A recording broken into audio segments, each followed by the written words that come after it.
Ready to go? Yep. Okay, good morning, everybody. It's Jim Feist in Las Vegas with Hank Goldberg. Hank, how was your day yesterday? Well, I did a pilot for a show for CBS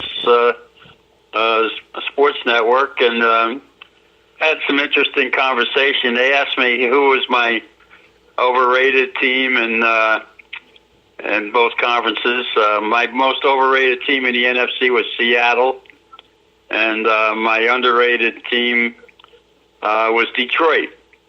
And we debated some of that stuff, and then the team to watch, I thought was actually was Baltimore, and Baltimore seems to be getting a lot of attention. They play Miami this week in preseason, and part of the reason I think that Baltimore has been so tough this preseason is because once Flacco gets his work in, they go to two guys who have a lot of mobility, and teams aren't prepared to defend them.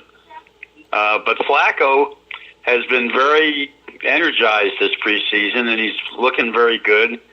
And they've helped him, and they're going to have a very strong running game. So they're going to have a lot of balance on offense this year. They got a real good tight end, and those running backs are going to help them. And defensively, they're very strong.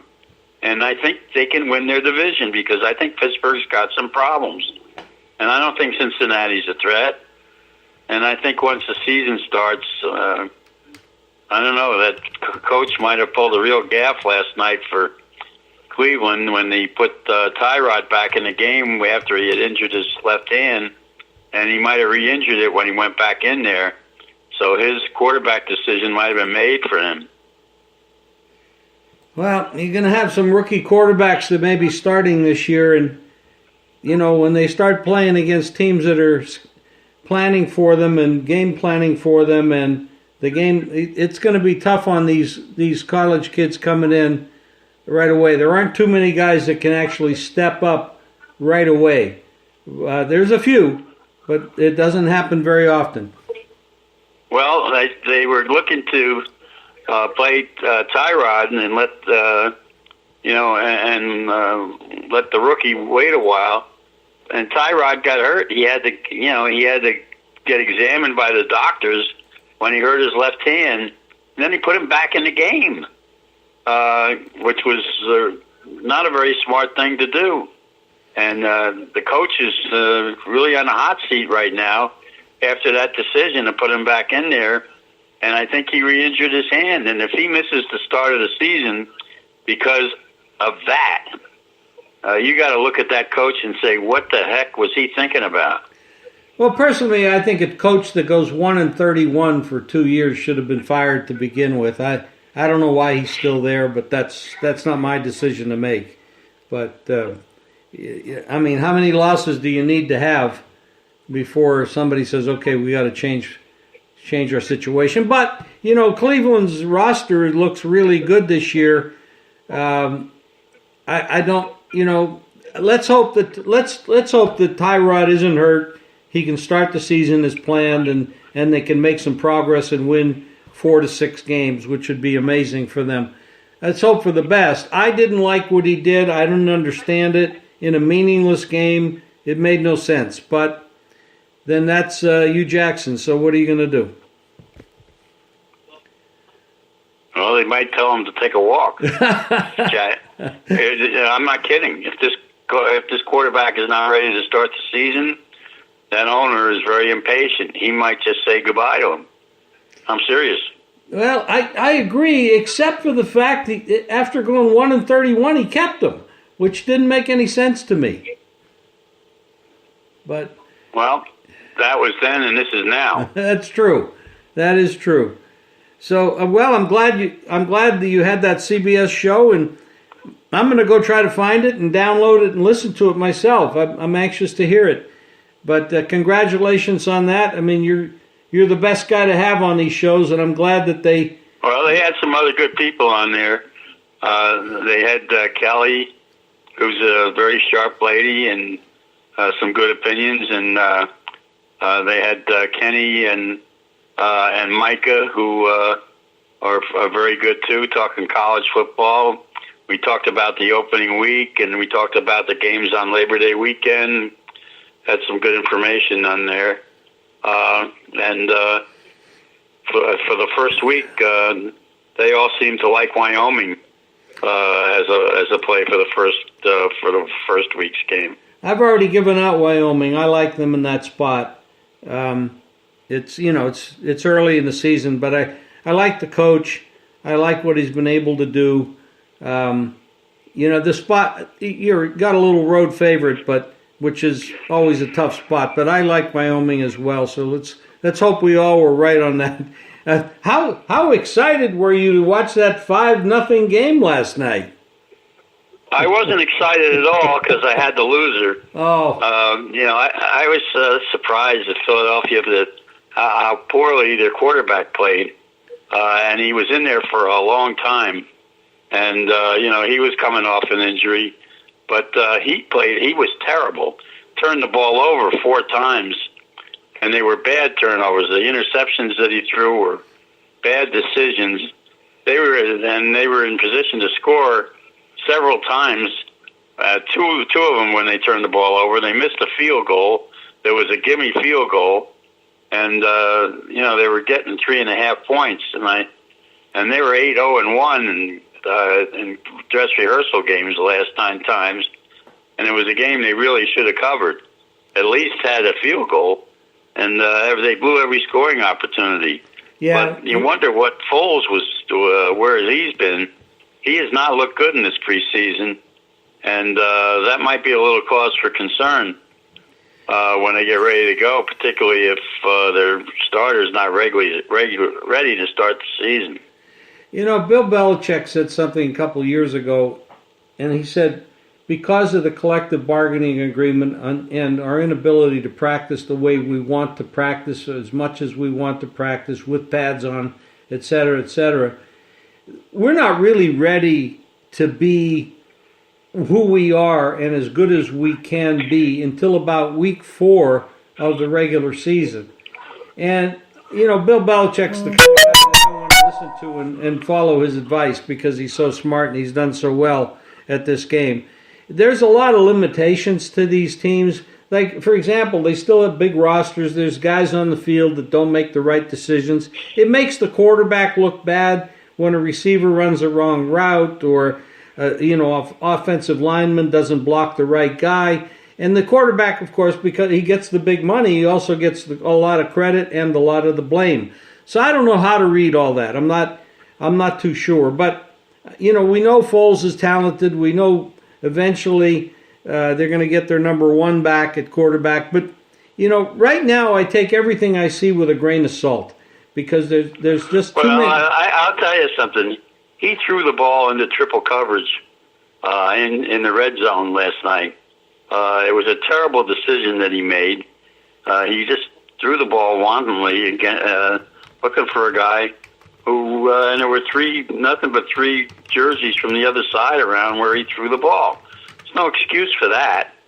And you can say the guy ran the wrong route. It was a play where he had rolled out to his left side, and he could see the field clearly, and he just threw the ball into a bad area. And he made some wild throws, and he was not on his game at all. And afterward, at halftime, his coach criticized him. Well, so you can say all you want to about guys running the wrong way, but the coach ripped them at the half, and the coach knows what routes they were supposed to be running. So I'm going to take the coach's word that Foles was off and just played a lousy game. And he has not looked good yet in this preseason. Well, I agree with you. He has not, and you're right. I'm gonna go with what the coach said. Also, I did not hear those comments, so I'll go along with that. I was trying to give him the benefit of the doubt, but if the coach says so, I'm gonna go with it, just like you did. You got anything going on this week? I know you got your horses, and that's always been a moneymaker for you as well as the preseason football. And baseball is... I want to correct something I said on Wednesday. We were talking about Brady playing a half last week. And Belichick wants to give him another half this week. Kind of unusual, but Belichick has said that Brady will play, and he will play a half in their game this week. So I think Belichick wants to give him a lot of work because he's got an opening game against Houston at home. And he wants Brady to be ready for that and timed up with guys. And I think it could be because he's lost some receivers, and he wants them to get timed up with the guys he has there now. And so that's the new strategy for New England. So you will see a half of Brady again this week for the second week in a row, but he will sit out, of course, the last week of preseason. I'd like to talk a little bit about the pennant races, and I think it's time to talk about St. Louis. Since they changed managers, they've been unbeatable, and they're right. Not only playing for a wild card right now, but they've got a chance to win that division because the Cubs have gone into a terrible slump where 5 out of 7 games, their last 7 games, they've only scored 1 run or fewer. Now, they snapped out of it the last 2 games, but if the Cubs continue to not hit, St. Louis is on a terrific roll. And, usually when you change managers at the stage of the season, the Cardinals made the change. It's just a signal that they've given up on their season. But they've really turned it around, and they're in contention not just for a wild card, but to win that division, and they've been red hot. They're totally red hot, and I mean they got a tough matchup today, but they have been money in the bank, as has the Oakland Raiders for the most part, although they've cooled off the last couple of days. But the Cardinals are playing solid baseball, and like you said, since they changed the managers, it's been an amazing turnaround. It's really interesting. I mean, the Dodgers, they just keep blowing games with their Kenley Jensen and all that stuff going on out there. They're actually 7th in position. They could actually miss the playoffs after being right there at the end of last year in the playoffs. So that's a big turnaround, and they're in trouble. Well, they're getting their closer back, so maybe that'll help. But they've blown a lot of games with him out of there. So, they could still come back because nobody's really running away with it out there. So they're 4.5 games out. It's not too late. They can come back. They've got, some big hitters in their lineup. But that race is far from over. Yeah, it is. It is. What do you got going on horses this weekend, Hank? The Travers is the big race. It's a very competitive field. It should be a good one. And that's the last big race of the summer. And that will be at Saratoga. And then we get into the fall races and the countdown to the Breeders' Cup, which is in Kentucky this year. And so that'll be interesting going into the early November. Well, that's awesome. And you're going to have a lot of football this weekend, baseball, horses, and everybody wants to get on board with that. Go to JimFeist.com, click on Hank Goldberg's picks. He's been making money for his clients. And let me tell you about last football season, not to leave this behind, is, he did extremely well in the Westgate contest. He was right there to win big money there.